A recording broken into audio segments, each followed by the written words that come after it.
পরীক্ষায় প্রশ্ন কত পৃষ্ঠা লিখতে হবে, এই একটা প্রশ্ন খুবই গুরুত্বপূর্ণ একটা কোশ্চেন এবং প্রত্যেকটা স্টুডেন্টের এটা জানা উচিত। তো আসো আজকে ভিডিওতে আমরা এই টপিকস নিয়ে আলোচনা করব এবং কিভাবে লিখলে সম্পূর্ণ প্রশ্নগুলো শেষ করা যাবে এবং প্রশ্নগুলো কিভাবে লিখবেন পুরো বিষয়টা আজকে ভিডিও আলোচনা করব। তোমরা একদমই শুরু থেকে শেষ পর্যন্ত ভিডিওটা দেখতে থাকবে। আসো আমি একটু আলোচনা করি। দেখো, প্রশ্ন তোমাদের কি কি প্যাটার্নে হতে পারে। তোমাদের 1 নম্বর মনে করো কি থাকতে পারে, মনে করো 10 মার্কের জন্য প্রশ্নটা 10 মার্ক। তো 10 মার্কের জন্য ডিরেক্ট প্রশ্ন থাকতে পারে। নাম্বার 2 কি থাকতে পারে, ক এবং খ, এটা ক প্লাস খ মিলিয়ে তোমার থাকতে পারে হচ্ছে 10 মার্ক। তো দুইটার ক্ষেত্রে আসলে কিভাবে, আবার 3 নম্বরে কি থাকতে পারে, 3 নম্বরে কি ক কতে 2 মার্ক প্লাস খতে 8 মার্ক, এরকমও আসলে থাকতে পারে। তো তিনটা টাইপস নিয়ে একটু আলোচনা করি, এভারেজে সব মিলিয়ে আসলে 10 মার্ক। তো তোমাকে কি ধরনের প্রশ্ন আসলে কত পৃষ্ঠা লিখতে হবে, কেমন লিখতে হবে, কতগুলো পয়েন্ট দিতে হবে সেটা আলোচনা করব। দেখো, তোমার যদি 10 মার্কের একটা প্রশ্ন আসে ডিরেক্ট 10 মার্ক, তো ডিরেক্ট 10 মার্কের জন্য তোমাকে আমার সাজেশন, এটা কোনো পাঠ্যপুস্তকের সাজেশন না, এটা আমার সাজেশন, মিনিমাম 6 থেকে 7 পৃষ্ঠা লিখতে হবে। ঠিক আছে, মিনিমাম 6 থেকে 7 পৃষ্ঠা। তুমি চাইলে আরো বেশি লিখতে পারো, যত বেশি লিখবা তত কিন্তু ভালো।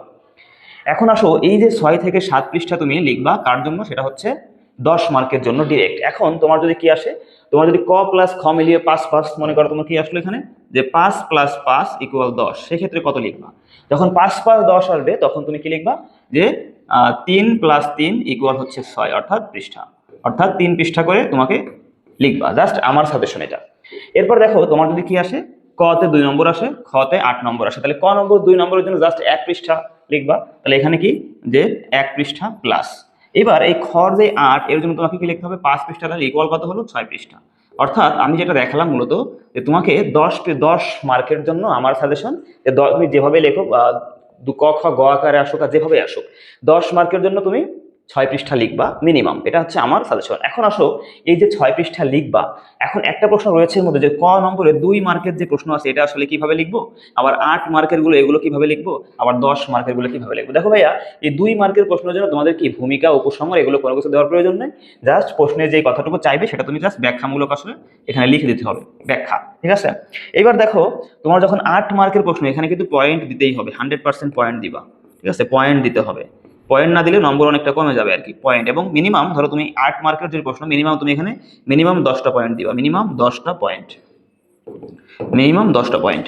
এবার আসো 10 মার্কের প্রশ্ন। এই 10 মার্কের জন্য তোমার কি লিখতে হবে, দেখো ভাইয়া, এই 10 মার্কের জন্য তোমাকে ওই যে বললাম 6 পৃষ্ঠা লিখতে হবে।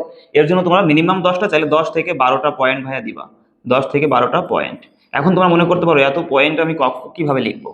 তুমি যত বেশি গঠনমূলক পয়েন্ট দিবা, তুমি কিন্তু তত বেশি নম্বর পাওয়ার সম্ভাবনা অনেক বেড়ে যাবে। তো পয়েন্ট আমি কিন্তু অনেকগুলো প্রশ্ন পেজে আপলোড করেছি পয়েন্ট আকারে, যে প্রশ্ন পয়েন্ট সহ তোমরা ওই পয়েন্টগুলো কালেক্ট করতে পারো। তোমাদের বইয়ে কিছু প্রশ্ন আছে, সেই পয়েন্টগুলো কালেক্ট করতে পারো। সবগুলো পয়েন্ট মিলিয়ে তোমরা মনে রাখার চেষ্টা করবে, যে 10 থেকে 12টা যদি পরীক্ষা হলে মনে না পড়ে, তাহলে তুমি যত প্রশ্নটা পড়তেছো ওই অনুসারে তুমি নিজের মতো করে পয়েন্ট তৈরি করবা, গঠনমূলক পয়েন্ট। যাই হোক, এভারেজে তোমরা 10 থেকে 12টা করে পয়েন্ট লিখবা। এই হচ্ছে মোটামুটি তোমরা কিভাবে লিখবা, সেটা কত পৃষ্ঠা লিখবা সেটার একটা আলোচনা। এবার আমি যাব যে আসলে তোমাদের টাইম ম্যানেজমেন্টটা কিভাবে করতে হবে। এই টাইম ম্যানেজমেন্টটা কিন্তু ভেরি ভেরি ইম্পর্টেন্ট। তো তোমার সর্বমোট কত সময় থাকবে, কয়টা লিখতে হবে, এ বিষয়ে আলোচনায় যাচ্ছি। দেখো, মনে করো কি, সঠিক কথা হচ্ছে তোমার থাকবে কয়টা, 12টি প্রশ্ন। কয়টা?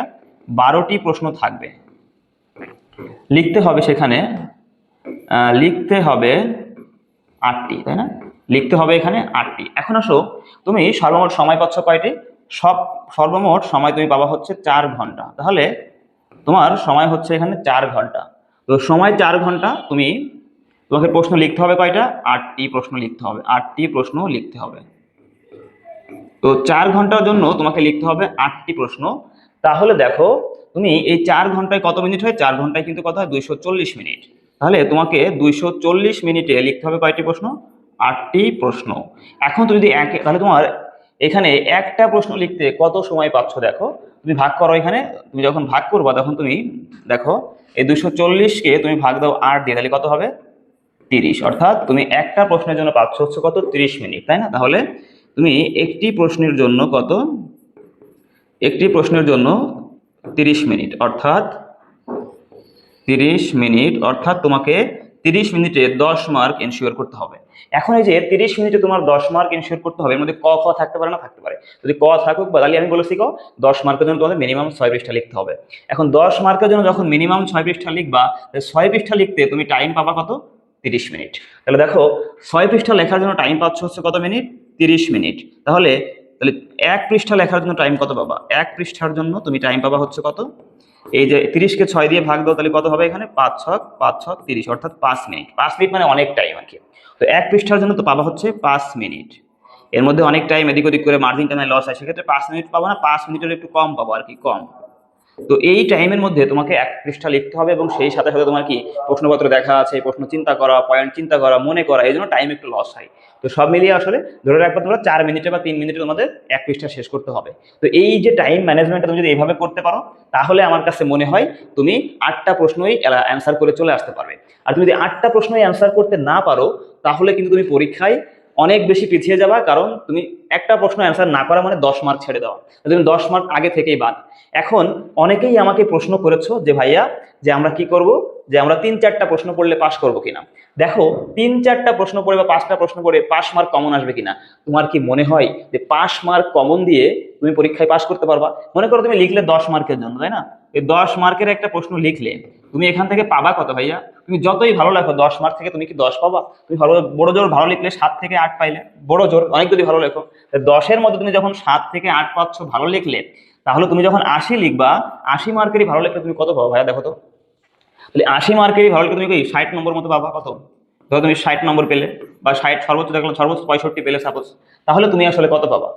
এটা বুঝতে হবে। এখন তুমি মনে করলে যে পাস মার্ক কমন আসলে আমি তো পাস, না ভাইয়া, এটা ইতিহাস সাবজেক্ট।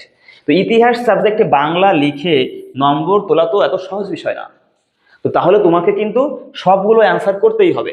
তুমি প্রশ্ন কমন আসুক বা না আসুক, তুমি পারো আর না পারো, যেভাবেই পারো নিজের মতো তৈরি করে হোক, যেভাবে হোক, সবগুলো অর্থাৎ 8টা প্রশ্নই ফুলফিল উত্তর করতে হবে, 8টায় উত্তর করতে হবে, এর কোনো মিস নাই।